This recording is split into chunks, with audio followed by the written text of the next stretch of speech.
Hey guys, welcome back to succeed with Shivam. आज हम बात करने वाले हैं बहुत ही कॉमन प्रॉब्लम पर। सर, मैं तो बिल्कुल फ्रेशर हूँ और और सर मेरे पास तो कोई स्किल भी नहीं है सर। और और और एक्सपीरियंस भी नहीं है सर मेरे पास, तो मुझे कैसे मिलेगी इंटर्नशिप? बिलीव मी, ये क्वेश्चन हर एक कॉलेज स्टूडेंट के दिमाग में आता है। पर मैं आज आपको रियल, सिंपल और प्रैक्टिकल तरीका बताऊंगा कि कैसे आप लोग अपनी पहली इंटर्नशिप या फिर जॉब क्रैप कर सकते हो। सो बने रहिए इस वीडियो में मेरे साथ, even if you think that you do not have all the skills. So moving towards our part 1, participation matters. Yes. So सबसे पहले एक चीज़ समझो, जब आप फ्रेशर्स हो तो रिक्रूटर्स आपसे एक्सपेक्ट ही नहीं करते हैं कि आपको सब कुछ आता होगा। वो सिर्फ ये चेक करना चाहते हैं कि आप सीखने के लिए कितने रेडी हो। Is that right? Yes, exactly it is. और ये चीज़ सिर्फ एक जगह पता चलती है, आपके पार्टिसिपेशंस में। कॉलेज में जितनी ज़्यादा एक्टिविटीज़ होती हैं उतना ज़्यादा आपका फ़ायदा। अब चाहे वो बिजनेस आइडिया रिप्रेजेंटेशन हो, कोई एंटरप्रेन्योरशिप सेल या फिर किसी भी तरीके की कोई सेल कमेटी, या फिर उसके अलावा स्पोर्ट्स एक्टिविटी, या फिर कोई फ्रेशर्स पार्टी, फेयरवेल पार्टी, आपने कोई पार्टी होस्ट की हो, कोई इवेंट आपने ऑर्गेनाइज किया हो। इस तरीके की बहुत सारी एक्टिविटीज़ होती रहती हैं। आपका स्पोर्ट्स में इवेंट, आप स्पोर्ट्स कीजिए। आपका कम्युनिकेशन में इंटरेस्ट है, आप सेमिनार्स अटेंड कीजिए, वहाँ पे पेपर प्रेजेंट कीजिए। इस तरीके की बहुत सारी एक्टिविटीज़ होती रहती हैं, आप किसी में पार्टिसिपेट कीजिए बस।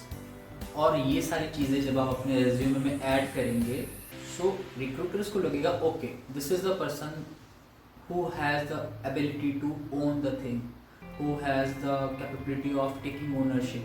Part number 2, why even a small idea matters, or why even a small idea counts.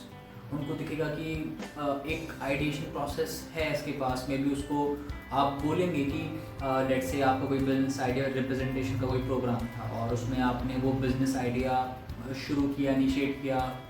May be वो आप एग्जीक्यूट नहीं कर पाए, बट उसको क्या दिखेगा कि इसके पीछे का इसका आइडिएशन प्रोसेस कैसा था, जो आपने आइडिया सोचा था वो कितना वाइबल है। सो मे बी उसको आपको थॉट प्रोसेस समझने में आसानी होगी, क्योंकि ऑब्वियसली आप एक्सपीरियंस आपके पास कोई और नहीं है सच, क्योंकि आप फ्रेशर्स हैं। So these kind of things that can really help you in boosting your resume. Moving towards the next part कि सर मैं ये सारी चीज़ें अपने रेज्यूमे में कैसे शोकेस करूँ।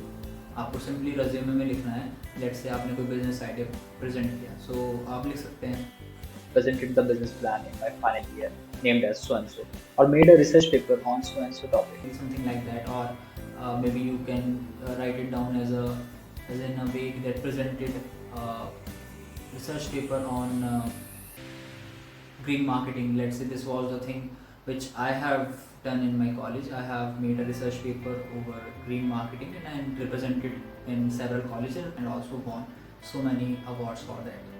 So आप इस तरीके की काफ़ी सारी चीज़ें मेंशन कर सकते हैं। और उसके बाद लेट्स से आप अगर किसी में पार्टिसिपेट करते हैं और आप वो कॉम्पिटिशन जीत जाते हैं, so that is a cherry in the cake for you.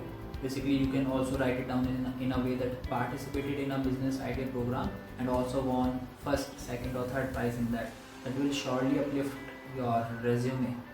So final motivation and advice. So basically guys, जो भी अपॉर्चुनिटी मिलती है आपको कॉलेज में through your curricular activities, do not miss it, just grab it. May be आपको उसमें आपको success ना मिले, आपको जीतो ना, but still you will have the chance of learning several things and you really admire your seniors. Maybe you should involve yourself with your seniors as well. Basically आपके seniors आपको काफ़ी गाइड कर सकते हैं। Like this is a thing जो कि मैं करता था अपने कॉलेजेस में। मैं अपने सीनियर्स के साथ इन्वॉल्व रहता था, देखता था कि वो क्या कर रहे हैं, कैसे कर रहे हैं। बहुत सारी चीज़ें मैंने उनसे सीखी हैं। इन दैट सेम लीग मैंने भी अपने जूनियर्स को बाद में काफ़ी चीज़ों के लिए गाइड किया, उनको बताया है। वो भी काफ़ी इंस्पायर होते हैं आपसे। ऐसी बात नहीं है, यू बिल्ड इन अ वे कि आपने अपनी पर्सनैलिटी ऐसी बनाई है जहाँ से आप लोगों को कुछ अच्छा गाइड कर सकें, बता सकें। So there is nothing like it. और इवन आप सोचिए कि अगर आपने ये चीज़ भी कर ली अपने कॉलेज में, तो आप इसको भी as a bonus tip use कर सकते हैं अपने इंटरव्यूज़ में कि मैंने इस तरीके से ये एक्टिविटीज़ की और after gaining so much of experience I am able to guide further my juniors as well.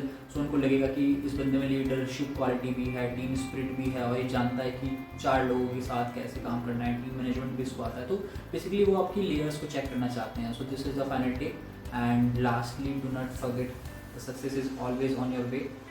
And so lastly बस मैं इतना कहना चाहूँगा, keep your self motivated and keep your self involve and engage in each and every activities which is going on in your colleges, and do not forget the success is always on your way. Thanks for watching, मिलते हैं next session में। तब तक के लिए अगर आपके कोई भी रेज्यूमे को लेके या फिर इंटर्नशिप या फिर जॉब के इंटरव्यूज़ को लेके कोई भी डाउट रहता है, सो आप डायरेक्टली मेरे कमेंट बॉक्स में कमेंट करके क्वेश्चंस पूछ सकते हैं।